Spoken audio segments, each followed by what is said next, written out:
Have a blessed day po mga ka-5-9 and magandang araw po sa ating lahat. So coming days na lang po, papasok na po ang 2024. So ayun po, dapat po alam na natin kung ano yung mga gagawin natin sa mga susunod na takbo ng ating paghahanap buhay, especially sa personal na mga gustuhin natin sa buhay, mga goal natin, success. Dapat po this coming 2024, masimulan na po natin or mabigyan na natin ng pansin yung para naman sa ikabubuti natin.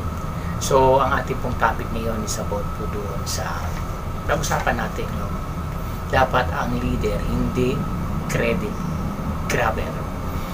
At po ba itong mga credit grabber na sinasabi sa mga leader? Mostly, nagagawa po ito. Na halimbawa po, unahin mo natin, sino ba yung mga leader na dapat na nandito?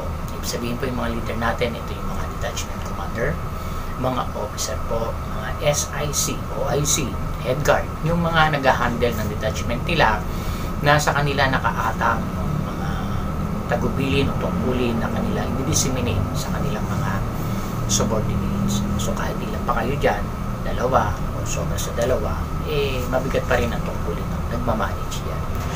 Okay po, kinakailangan po talaga ang mga leader, hindi ang credit grabber. Kasi po sinasabi po natin na kung may nagawa yung ating mga subordinates na mabuti, dapat kinikilala natin yan, nire-recognize, binibigyan ng pagkilala. Sa simpleng bagay na ma-approach natin yung kanilang ginawa, isang malaking bentahe na po yan para higit lalong mag-grow ng tao. Hindi lamang para makuha yung atensyon natin na kung bakit ganon. Dapat po kasi binibigyan ng pagkilala yan para higit lalo silang magpunyagi sa ginagawa nila.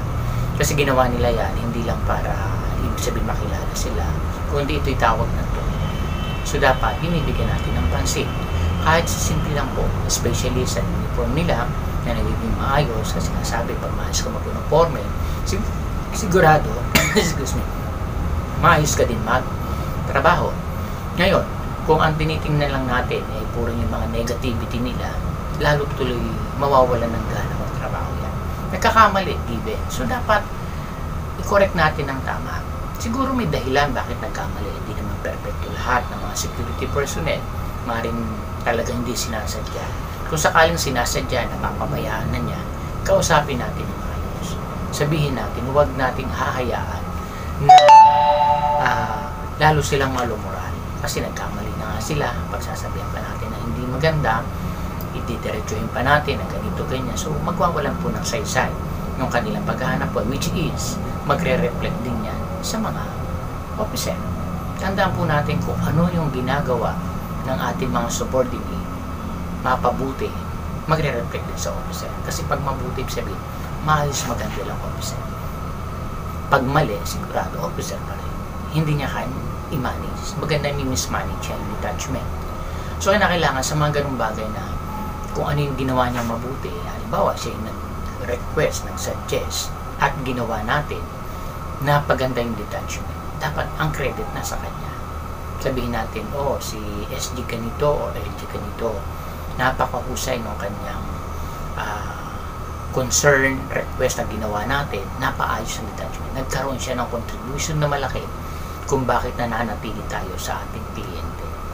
Hindi mo sasabihin na kasi ako yung officer ako yung leader akin lahat. Hindi po dapat ganun. Tandaan po natin na andito tayong mga leader dahil sa subordinate natin. Nagiging maayos yung ating detachment because of their, hindi lang sa sarili natin. Kumbaga tayo lang ang nagmamaniobra. Pero maraming parte kung bakit nagiging maayos at napapabuti ang leader dahil doon sa kanyang mga subordinate. Kaya kailangan recognize. Huwag natin hahayaan yung personal na galit natin. Kung minsan kasi totoo naman, natatouch minsan ang ego ng mga officer na talagang masakit sa tenga yung mga minsan nabibitawang salita ng mga subordinate natin. Kung minsan iintindihin na lang natin or kakausapin natin ng ayos. Huwag natin dadaanin sa galit, sa init ng ulo, dahil officer ako, ayoko ng ganyan, hindi pwede sa akin yan. Hindi po ganon. Sasabihin natin hindi pwede, pero gagamit tayo ng mga term na maayos. Hindi pwede sa akin yan, ako yung officer sa ganito. We have to compare, pero mararamdaman dapat nila yung pag-correct natin ng tama. Kaya nga yun ang number one Kung mabuting ginagawa, you have to i-credit natin sa kanila yan. Huwag laging sa atin. Nangyari ito kasi dahil sa mga tao namin. Dahil sa team namin, kung bakit dahil suggestion nila yan. Kasi sila yung nasa area eh. Hindi naman tayo mga leader tayo, we have to monitor them. Pero sila yung naandun na naka-expose doon sa mga area na dapat nalalaman nila ano yung makakabuti. At pag natanong natin at nagawa natin at napabuti natin, maganda yung contribution, recognize natin. Huwag laging tayo ang naka-front lagi para ang credit lahat nasa atin. Alam naman ng management yan, alam ng mga boss natin yan, na kung ano yung kabutihan ng mga tao ninyo, magre-reflect sa officer yan. Kung maayos sila sa mga uniforme nila, kanina magbibigay yan? Oo, sa kanila, pero ang balik yan sa officer kasi nahahandle natin ng maayos. Kaya huwag nating hahayaan na palaging sa atin na lang. Dapat may parting malaki sila na nakikita nila na talaga namang nire-recognize yung ginang, lalong magsisibag yan. Diba? So sabi nga po, how good your people are is a reflection of your leadership. Ulitin po natin, maganda kasi yung quote na to eh. How good your people are is a reflection of your leadership. Kung ano ang kabutihan at maayos sa mga taong hinahawakan mo, na magre-reflect talaga sa ating mga officer yan. Kaya dapat higit nating i-boost up yung mga tao natin to perform well when it comes to their duties and responsibilities. Kasi makikredit din talaga sa officer yan. Hindi tayo makakaiwas dyan. Kung palpak yan, makikredit din sa atin. So, saan ka pupunta? Doon na sa mabuti. Marami talagang mga security person matitigas minsan ng ulo, minsan din natin bakit ginagawa nila. Ganun po talaga. Kaya nga nandyan tayo eh. To guide them. Hinar tayo ng agency natin, hindi lang sa client per se, lalo doon sa mga tao na hinahawakan natin. Kasi ito yung gumagawa ng mga task na iba't ibang position sa trabaho para maibigay natin ng maayos sa client. Ano ba yung hinihingi ng client? Kung 10 yung tao mo, 12, 15 o sobra pa, lahat po yan may participation na magagampanan sa kumpanya. Kaya kinakailangan lahat yan masustain po natin. Hindi lang tayo titingin doon sa mali, lalo na hanggang binibiran natin sa formation natin. Kasi mararamdaman nila yan eh, na parang gano'n lang din naman pala eh. Gumawa ko na mabuti, nagkamali lang, akala mo talagang ako na yung mali. Ganun po eh, mararamdaman nila yan eh. Pero kahit mali, ano natin. Pagtapos na, hindi, back to normal. Mayroon kasi yung pinagalitan natin, nainis tayo sa guard natin, tapos tuloy-tuloy na lang, hindi mo tatantanan. So parang, wala na. Kailangan pag natapos na isang ano, okay naman. Diba, o, sayusin na natin yan. Ako ganun po kasi, pinapagalitan ko na pagsasabi ko, pero after that, tapos na. Banding na ulit, kaibigan na. Parang tayo magkakapatid, kasi may hirap yung masyadong layo tayo sa mga tao natin. Iilagan tayo niyan. Minsan yan, hindi yan magtatrabaho. Sabihin lang yan, pag nandiyan ka, tsaka lang magtatrabaho yan. Pag wala ka talikod mo, wala na. So, kinakailangan yung respeto. So, number 1 po natin gawin, bigyan natin ng pagtangkilik, pagpapahalaga, i-recognize yung mga tamang ginagawa nila. Kasi magkakaroon ng ano sa kanila yan eh. Magkakaroon sila ng self-confidence sa sarili na kaya mo naman talaga. Diba, o kaya mo naman eh, hindi mo man, diba, o mahusay mo na, marunong ka na dyan. Diba, huwag kang matakot. Lagi sabihin natin, ikaw ang pinagkakatiwalaan ko. Kasi alam kong kaya mo. Pero ba't ikaw minsan ayaw mo?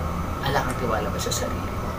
Diba, pag kasi binigyan natin sila ng tiwala, mararamdaman nila eh na may tiwala sa akin yung mga officer ko. So I do my best para gawin ito na hindi naman ako mapahiya sa kanila. Diba? Na hindi naman masayang yung tiwalang ibinibigay nila sa akin. Yung dapat andun yung pag-alalay natin. Huwag tayo magiging daan para lalo silang mawala sa linya. Kung baga nag-i-struggle, especially mga bago, syempre hindi pa alam niya. Ia-assign mo dun sa mga conflict na mga responsibilidad. Nagkamali yan. Tapos hindi natin aalalayan. Siyempre sa susunod niya, parang mawawala na siya ng ano, sarili niya. Hindi ko pa kasi kaya. Matatakot na siya. Pero kung talagang alam siya nagkamali ka, okay lang yan. Lesson learned. Walang problema nagkamali. Yan sinasabi ko na sa mga tao na huwag kayong matakot magkamali. Basta't hindi naman sinasadya talaga. Tulad niya, natulog ka, alam mo namang mali yan. Ba't mo gagawin? May mga nagkamali ka sa trabaho na hindi mo sinasadya. Meron naman ganun eh. Alam naman ng officer yan eh. Hindi intentional. Sabihin natin, kasi pag ano din yun, hindi naman sabihin puro kabuti lang ikikredit mo. Yun, nagkamali siya, o natuto ka na, alam mo na, ito nagka-penalty ka, ganun talaga, lesson learned. Para ka lang nag-aral na meron kang tuition fee. Diba yung binigay mo na yan na penalty mo, tuition fee. Hindi magandang pakinggan, di ba? So next time around matututo niya. Hindi ka kasi marunong. Sinasabi ko sa iyo, kabago-bago mo lang ganyan. So wala na. Malolomoral na yan. Hindi na magsisigin sa isip nila yung pagpapahalaga natin mga officer na inaalalayan natin sila. Kailangan maramdaman nila yun. Naandun yung pagpapahalaga mo kahit ano pa man ang mangyari sa kanya. Pag talaga hindi ka na nagkamali, sige, papatransfer mo na kita ha, pero pag kaya mo na, pwede kang bumalik sa akin. Ganun, huwag niyong tatanggalin natin, naalisin. Ako nagsasabing magta-transfer ako, pero I'm not saying na pinipinpin ko yung tao. I have to recommend to agency yung mga ganitong attitude. Kailangan ba? Kasi kailangan din naman. Hindi pa pwede sobrang tagal na paulit-ulit na lang. Rampant na yung kanyang ginagawang performance na mali. So, dapat yun, medyo sineseparate natin. For the sake ng nakararami, hindi pang personal. Kaya nga dapat ang mga officer, tinatanggal natin yung personal na intention natin. Kahit galit, inis man yan o what. For the sake na masustain lang yung kagustuhan natin. Hindi dapat. Dapat it make it balance. So, yun po. Kaya lahat dapat iayos po natin. Kung ano man yung kabubuti ng tao natin, ibigay natin sa kanya, i-credit natin, pahalagahan, tangkilikin. Na sa ganun po, higit magtagumpay sila sa larangan ng trabaho nila o sa personal na buhay. Kasi pag ang tao na mga guard natin naalis sa pagiging security, nag-resign at naging maganda ang buhay at natuto sa atin, yun isa napakalaking credit na talagang yun ang gusto ko, yung guard na lumipat ng ibang detachment, ng ibang agency, and then nag-grow sila at nagsasabing salamat sa dahil sa natuto ako, ito na ako ngayon, meron akong ganitong naipundar, ganyan.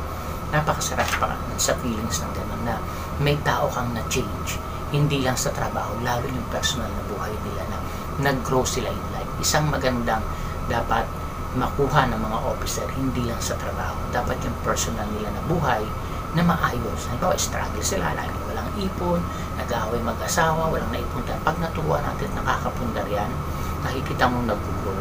Ibig sabihin, you are an effective security officer, not only an officer, a good man. Isa kang tunay na tao na pinagpala ng Lord na makatulong sa iba dahil na-share mo yung knowledge mo. That's the very important. You have to share the knowledge what you learn because it's God's will na binigyan ka niyan not only for you but those others na kailangan nila na maibigay natin sa kanila. Tayo yung dinadaluyan ng pagpapala. So gawin natin po yun at lagi po natin baka iisipin na instead of credit grabber, give credit. Maraming pong salamat and I hope po nakatulong yung vlog ko na to. And God bless po sa ating lahat and advance Happy New Year po. Ingat po palagi. At saludo po tayo sa mga security guards, security personnel, security officer na nakaduty despite holiday. Ganun po talaga part ng trabaho. Mabuhay po ang lahat and God bless po.